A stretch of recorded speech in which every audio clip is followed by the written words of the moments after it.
Here are 16 traits of Asperger's syndrome, some of which you may not be aware of. Now, I got to tell you, we've taken these 16 traits and we've divided them into 3 categories because, well, that's what Aspies do. We organize things. I'm almost 70 years old, not quite. That means for 7 decades, nearly 7 decades, I have lived with Asperger's syndrome, and over that period of time, I've learned a thing or two. Not just about having Asperger's as an adult, but vivid memories of the struggle with Asperger's as a little child, as a teenager, as a young adult, middle-aged adult, now as a senior citizen. I got it. Okay, I've got no problem with therapists, but sometimes you need to hear from somebody who approaches Asperger's syndrome from the perspective of experience.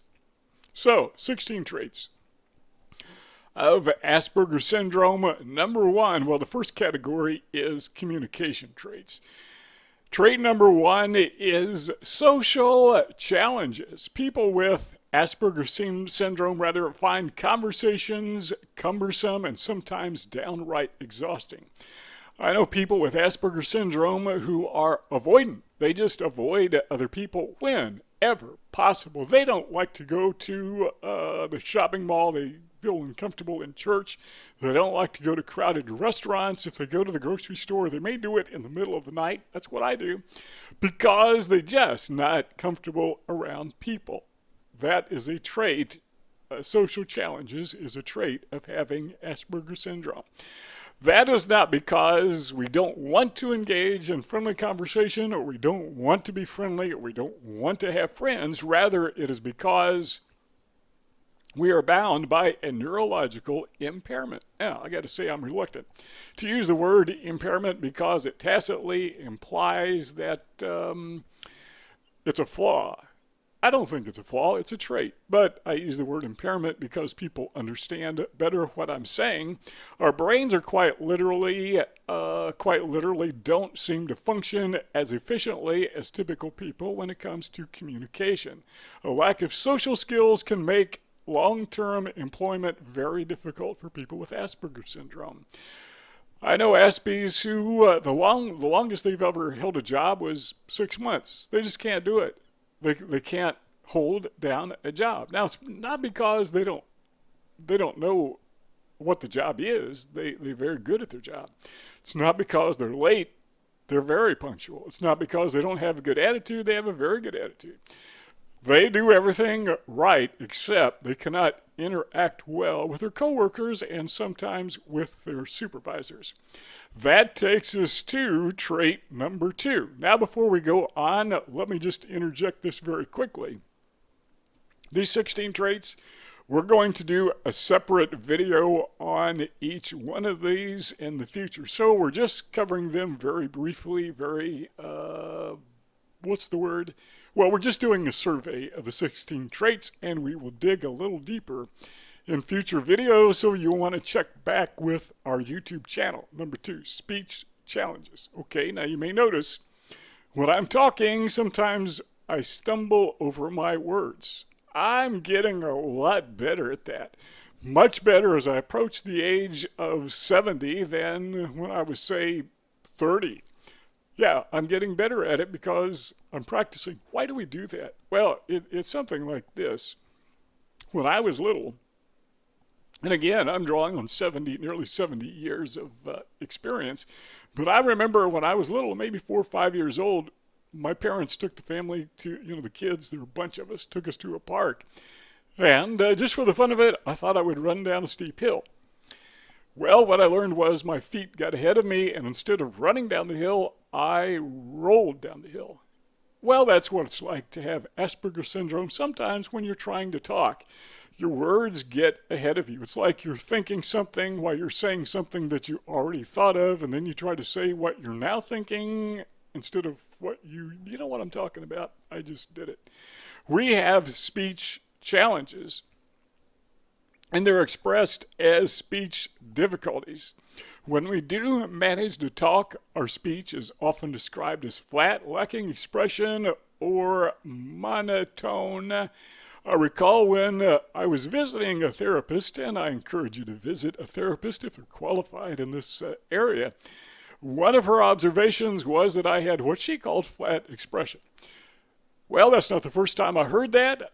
The first time I heard it was when I was in first grade. And on my report card, the teacher made a note that when I was reading, I did not use expression. Now, I didn't know what Asperger's syndrome was back then, and I don't think she did either, but that is a trait. That doesn't mean, if you lack expression, that doesn't mean necessarily that you have Asperger's syndrome, but it is an indicator that possibly that is there. Sometimes people with Asperger's syndrome speak too loud, like in church. Everybody is speaking in hushed tones, and you turn to the person next to you, and instead of whispering, you talk too loud. Maybe you do the same thing in a library, and other times, sometimes we talk too softly, and there could be a physical reason for that. If you have Asperger's syndrome and you are characterized as being timid, shy, withdrawn, whatever, that simply means you don't talk a lot. And if you don't talk a lot, you don't exercise your vocal cords, which are muscles. So you may have just weak muscles, which explains why you speak in very low tones sometimes. Trait number 3 is nonverbal challenges. Body language, facial expressions, these are all non-verbal communication skills. And sometimes we, as ASPEs, just don't pick up on these. Now, I know what a smiley face is. I know when somebody's frowning. When somebody is smiling, that means they're happy. When somebody frowns, that means,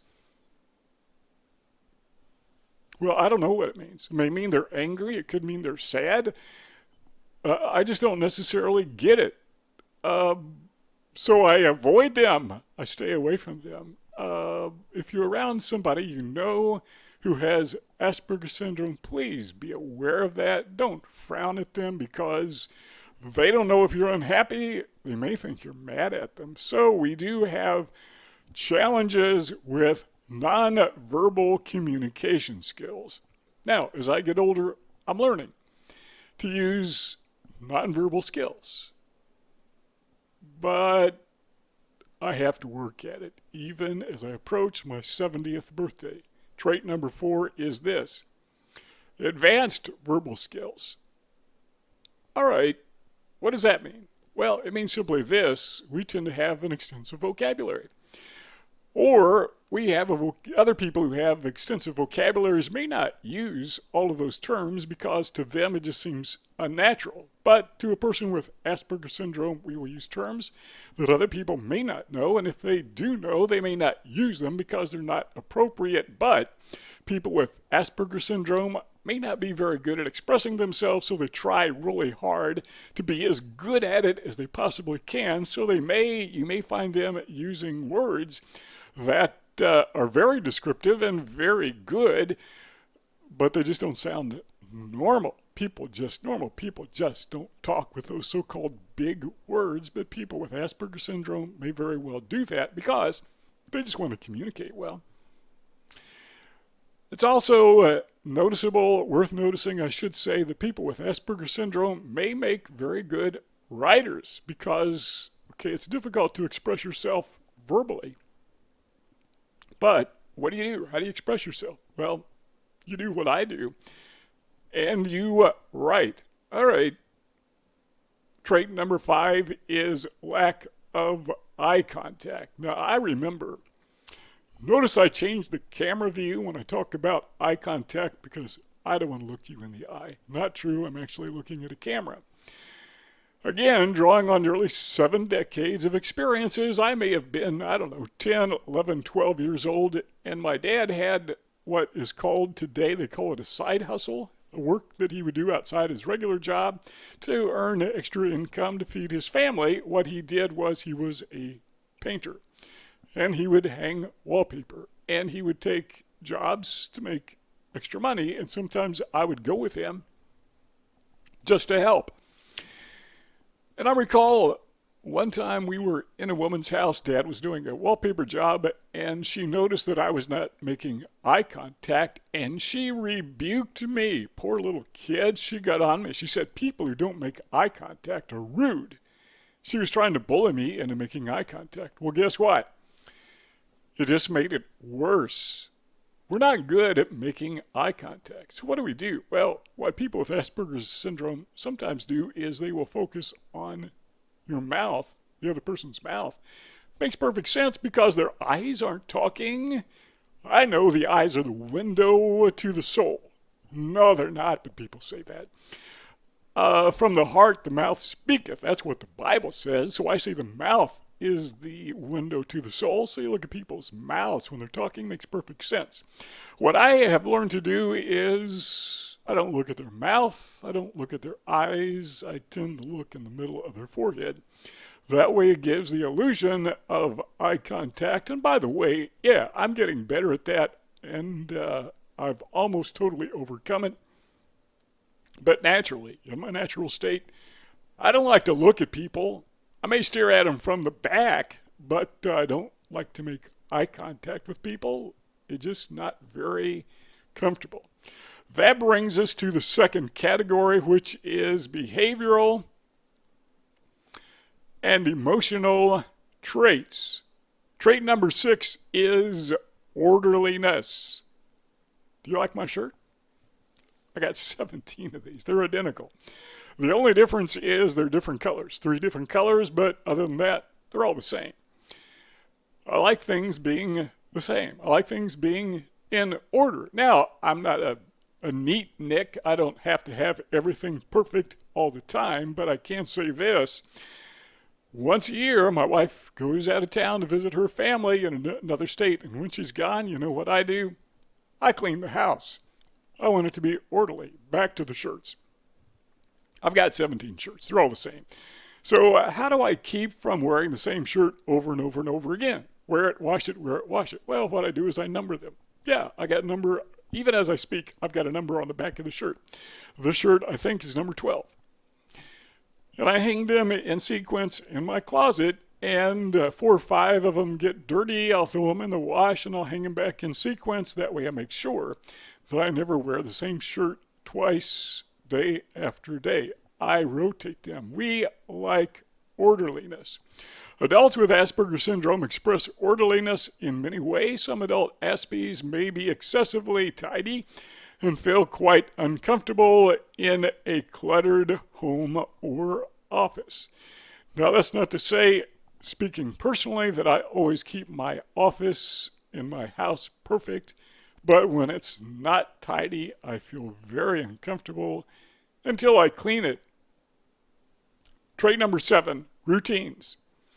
Orderliness is also expressed as routines. Aspie may have their days planned far in advance. Now, I got to say that in the future, if I haven't said this already, we're going to do a separate video on each one of these 16 traits. So we're going to delve into them deeper, but suffice it to say, this is just kind of an overview or a survey of 16 traits. And I have to add this, there may be more.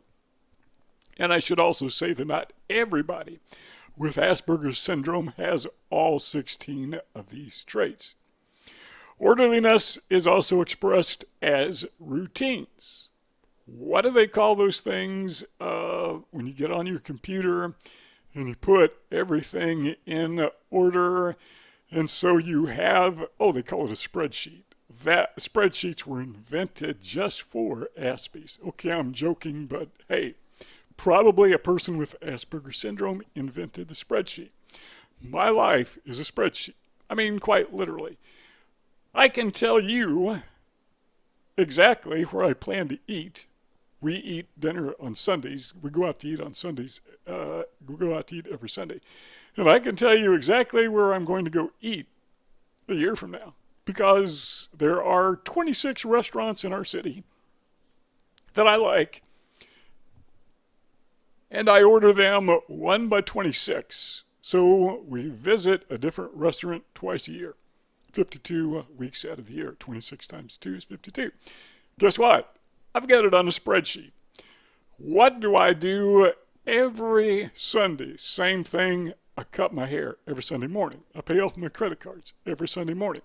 I clean my room every Sunday morning. I clean the garage every Sunday morning. I start my old car every Sunday morning while my wife is at church. Those are my routines, and it's on my spreadsheet, and I check them off as I do it.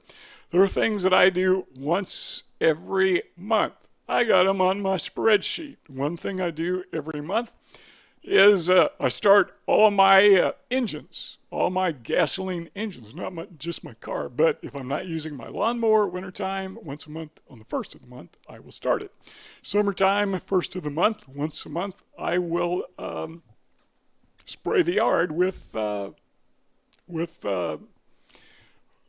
forgot the word, fertilizer.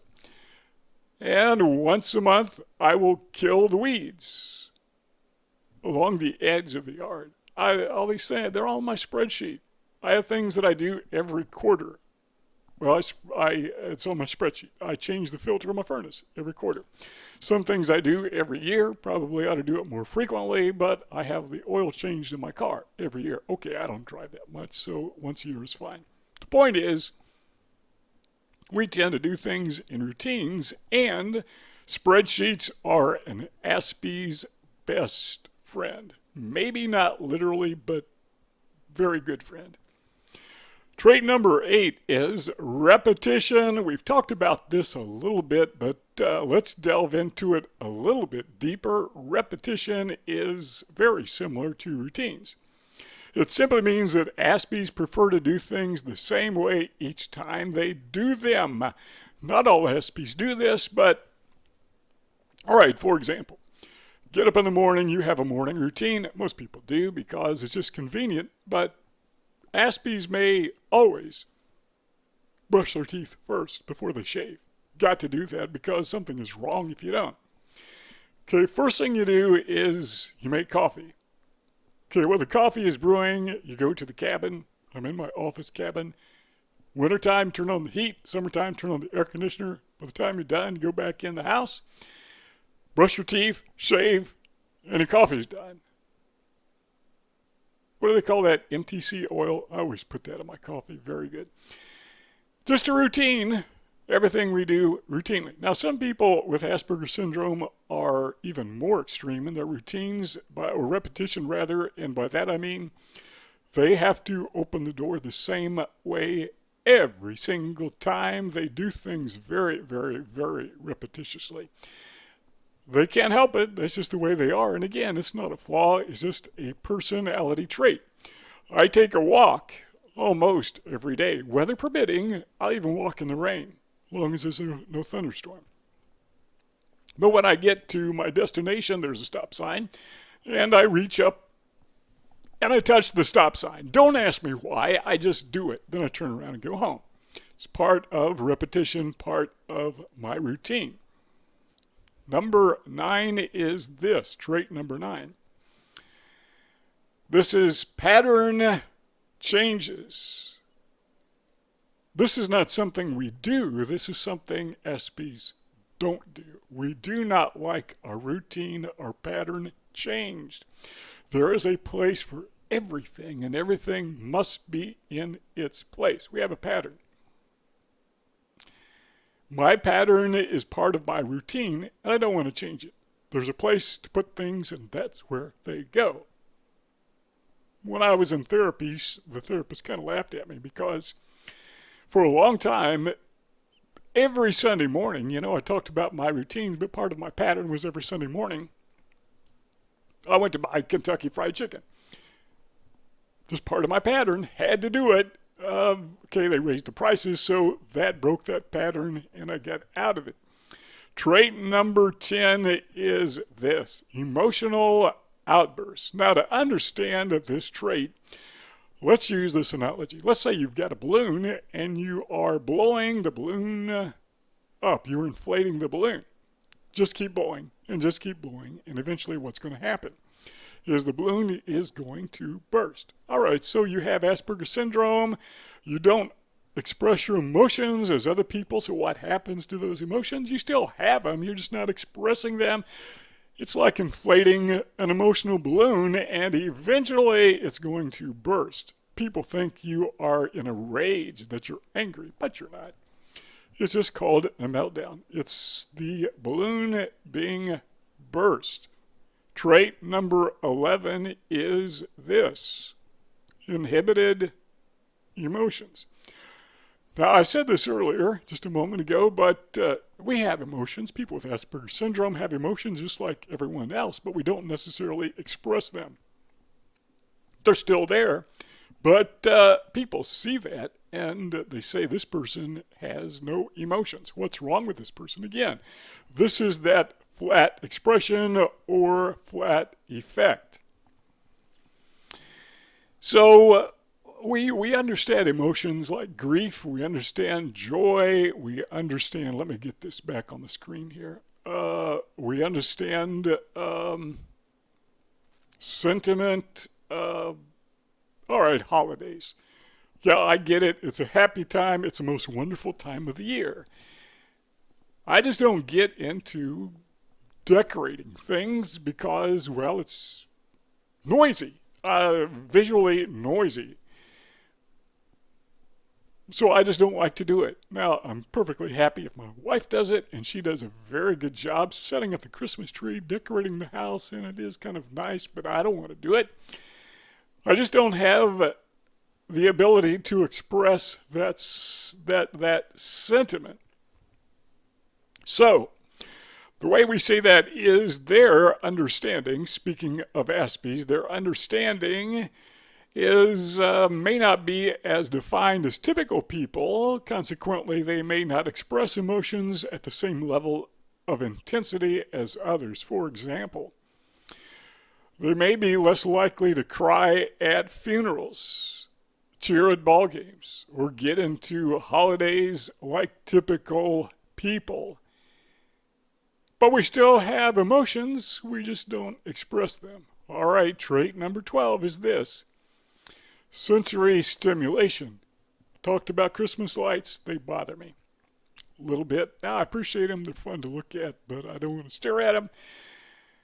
I don't enjoy going out to see Christmas lights. Okay, I appreciate the work people put into it. I understand they're very beautiful, they're very pretty. I just don't want to go look at them. Sometimes they give me migraines. Same thing is true of fireworks. I don't go see fireworks. Number one, I don't like the crowd. Number two, I don't like the sight of things exploding. Again, they give me migraines. And I sure don't like the sound. The loud sound drives me absolutely crazy. Sensory stimulation, a lot of things we are very sensitive to. Again, not all Asperger's people, Aspies, are hypersensitive, but typically they are. There are some things that are unique to specific individuals, people with Asperger's syndrome. For example, I never could understand when I was growing up how guys like to get haircuts. Because when I got a haircut, I'd get all these tiny little hairs all over my shoulder, down my back, and it was very irritating. And I couldn't wait to take a bath. And that's really strange for a 10-year-old. But that or go swimming, one or the other. I wasn't very good at swimming because I lacked motor skills. That's something we're going to talk about later. But just irritated my skin. Okay, little kid, 10 years old, a little bit younger, maybe every Sunday morning, talk about routine, Sunday morning routines. My mom would make me wear a dress shirt. White dress shirt. Remember those clip-on ties? Had to wear that too, and I had these black pants. Same uniform every Sunday morning. Those black pants felt like wearing sandpaper. And this is back in the 50s and early 1960s when air conditioning was very uncommon. So you get in this hot car wearing sandpaper pants, starchy white shirt, got on your clip-on tie, your collar's buttoned tight, and then you get to church and it's not air conditioned either. Very uncomfortable. I would look at the other boys and they were dressed in the same uniforms. They seemed perfectly content. Obviously, there was something different about me. I didn't know what it was. I just could not understand how these guys could run around in clip-on ties, white shirts, and sandpaper pants and not be bothered by it. Well, later I learned sensory stimulation. I screeches, high noises. Oh, that drives me insane. You may have had this experience if you are an ASPE, but there was once a time, and as I get older, I'm losing this, but there was a time when I would drive up to a stoplight, and there was this high-pitched squeal. The only person in the car that could hear it was me. Okay, I had a sister who could hear it too. As soon as you drive away, the squeal would dissipate and then disappear. People with Asperger's syndrome have a problem with sensory stimulation. When I do decorating, decorate my house, decorate my yard, I like neutral colors. Nice, neutral, background colors. Brown's a nice color, black's a nice color, just neutral. If you want color, put some plants out, hang some flowers around. There's your color. They're for accents. We don't like that, or at least I don't like that noisy visual stimulation. That brings us to category number 3, the third category, and this is other traits. There are some things that just don't go in the other 2 categories, so we have category number 3, which is other stuff. Notice I'm using my hand. I'm learning to express myself through body language. Number 13 is this: apparent clumsiness. Yes, I've never learned how to swim. I just couldn't get it. I tried. I really tried, but I couldn't get it. Never could hit a baseball. Well, I could hit a softball, but I could never get past third base. Do you remember when you were a kid? Maybe you still are. Did you have gym class? Maybe they called it physical education, and the class would be divided into teams.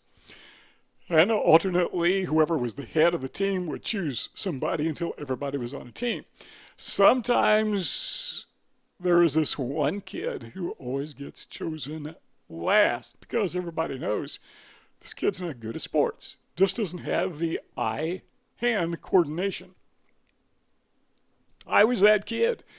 Terrible at catching a football. I would fumble it every time. I wanted to do it, I just couldn't do it. I love basketball, just not very good at it. When I play basketball, what position do you play? They would tell me to go stand in the corner. That was my position, just get out of the way. Eye-hand coordination, clumsiness. Now, something they notice about people with Asperger's syndrome who have that trait of clumsiness, they notice that for some reason, those clumsy Aspies tend to be very good at video games. So their brain gets it, it just doesn't communicate with their motor skills. Number 14 is this: some Aspies just don't get sarcasm. That can be a problem because when you don't get sarcasm, people think you're naive and maybe even a little bit dumb. Even though people with Asperger's syndrome, on an average, tend to have higher than average IQs, intellects. They just don't get sarcasm all the time. They don't necessarily get the joke, and because of that, they often become the brunt of the joke. Or maybe it's bunt of the joke. Which is it? I don't know. Find out. Leave it in the comments section. I'd like to know. They don't get sarcasm. So they become the bunt or brunt of the joke. They get picked on. People think they're dumb. They're not stupid. They just don't quite get it. Number 15, trait number 15 is fixation. People with Asperger's syndrome tend, again, not all of them, but they tend to be fixated on a particular topic. My topic that I got to get away from, but I'm not going to, is politics. Don't talk politics, people get mad at you. All right, so I went to a family gathering. But before I went, notice was sent out. House rules. Don't talk politics. I knew they were talking to me, so I went and I did not talk politics. I also have this fixation on history. Certain aspects of history, I just get into it. The problem is, that's what I want to talk about. So if I'm around other people, which I don't like to be around other people, but sometimes you are and you need to say something, So I talk about politics, or I talk about history. And the other person may not be as interested in it as I am, but because I don't pick up on nonverbal skills, I don't see that they are just bored out of their mind. So I have to cognitively stop and think, maybe I'm boring these people to tears. Another problem with fixation. And I really had a problem with this when I was a child, but even into my adult years, is unconsciously staring at people. And it wouldn't be until they start glaring back at me that it finally occurred to me, oh, I didn't realize I was staring at people. It's almost as if you are on the set of a movie, and everybody around you is acting, and you're just there as an observer, and you're watching them act. You're just observing. People don't like to be excessively observed. It's rude, it's staring, but we are fixated. That brings us to the very last trait of Asperger's syndrome, and that is empathy. Now, this is an important thing to talk about because it is so misunderstood. Please listen carefully. Did you know there are two kinds of empathy? Some people say there are more. But there are at least two kinds of empathy. One kind that people with Asperger's syndrome seem to be terrible at. But the other type of empathy they are very good at. What are those two types of empathy? Well, one is called cognitive empathy. We're not good at that at all. That is reading other people's emotions. That's reading facial cues. That's reading body language. That's understanding what they mean when they say, and sometimes they're being sarcastic. We don't get it. So some people think that empathy and compassion are synonymous. No, they're not. This type of empathy, cognitive empathy, has nothing to do with compassion. They're just not the same. It's the ability or inability to read people. We don't empathize with what they're saying, what they're thinking, what they're showing us. We just don't get it. But there's another type of empathy, and that is where this type of empathy is compassion. Now, we may not express that compassion. We may not be able to, express ourselves correctly, but this is called effective empathy. So there is cognitive empathy, the ability to read people, and there is effective empathy. The ability to have compassion and know what other people are feeling. People think sometimes, hey, people with Asperger's syndrome, they're not very compassionate. Yes, we are. We just don't express it well. We feel what people feel at a funeral. We just don't cry. We feel what people feel at a ball game. Again, we're down to the last second. The score is, okay, the opposing team is 2 points ahead. Your team manages to get the ball. We're talking basketball. Last second, Hail Mary, long shot. He scores 3 points. You just won the game by 1 point in 1 second. And what happens? Oh, the crowd explodes. At least those on your side. They just jump up and down and cheer and flail their hands and dance around and hug each other and throw their popcorn, spill their soda pop or whatever they're drinking. And I just sit there, okay, I get it. This is a big deal. We scored a point, 3 points. Now we're a point ahead. We won the game last second. It's really, really, I'm excited. I'm so excited. But I'm not going to make an idiot out of myself, jump up and down and carry on. What is that? That is effective empathy. We feel it. We just don't express it. Whereas, again, reiterating cognitive empathy, okay, that we don't get. We just don't get it. And that brings us to the fourth category, which I term incidental traits, or we call the bonus category. Here are 3 more traits. And by the way, because we call these incidental, I don't mean to say that they're not important because, at least one of them, 2 of them, all 3 of them, okay, are very important in my opinion. Number 17, trait number 17 is people with Asperger's syndrome, Aspergians as some people call us, tend to have a problem with hair. we're just not good at hairstyling. Now, there are exceptions, obviously, but nobody seems to know really why that is. But there are some theories out there, some hypothetical conceptions of why it is that we're not good with hair. Some people think, particularly with children, some people think that Aspies just don't like the sensation of combing their hair. I don't find that a problem, but I'm still not very good with my hair. So children, they may not like to brush their teeth because of the sensory deficit.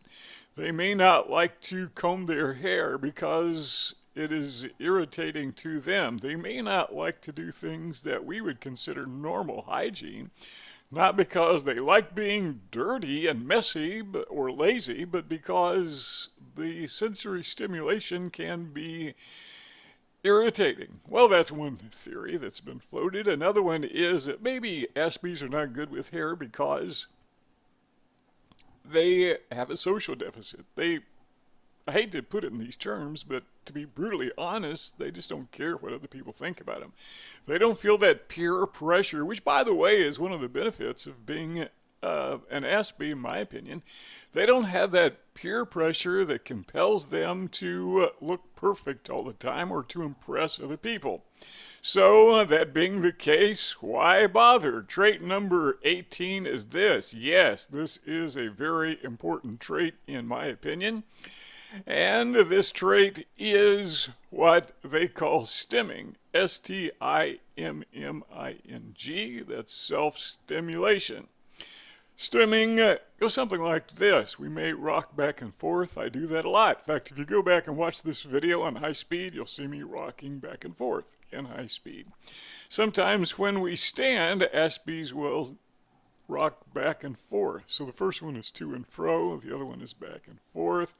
Another thing people with Asperger's syndrome may do is they may twidget their fingers. They may blink uncontrollably. They have all kinds of physical manifestations of self-stimulation. And again, they don't necessarily, researchers don't necessarily know exactly what causes this. So it could be that need for stimulation that they are lacking. Remember, we talked about the ball game where everybody stands up and cheers and the Aspie just sits there and watches.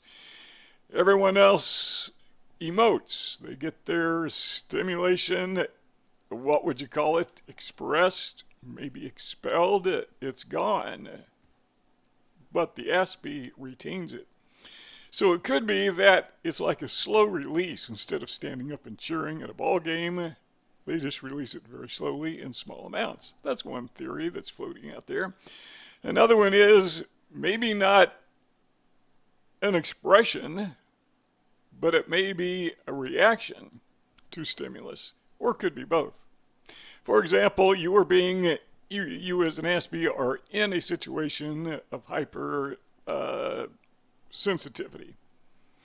Things going on around you like a crowded restaurant, or maybe you're at a shopping mall or a discount store like Walmart, and the sounds, the noises, the people, they just kind of get to you and you react by self-stimulating. That's a theory that's out there. Is it accurate? I don't know why it would not be, but we don't really know, but it sounds perfectly good to me. That brings us to the very last trait of Asperger's syndrome, and I got to emphasize that even though we're saying this is the last trait of Asperger's syndrome, that is not to imply that there are not many other traits, but these are 19 of the key traits.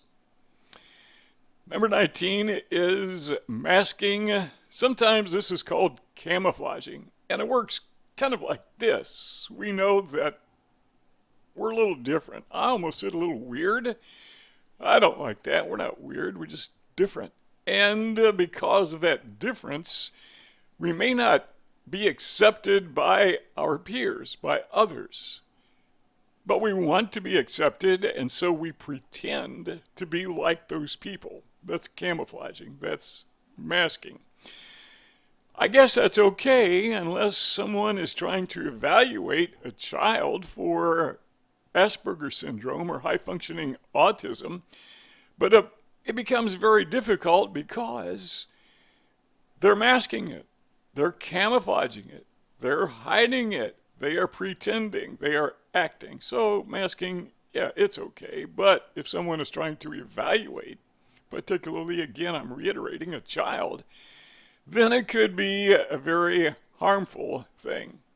If you like this video, what do you do? Well, number one, it would help if you share it on social media like Facebook or VK.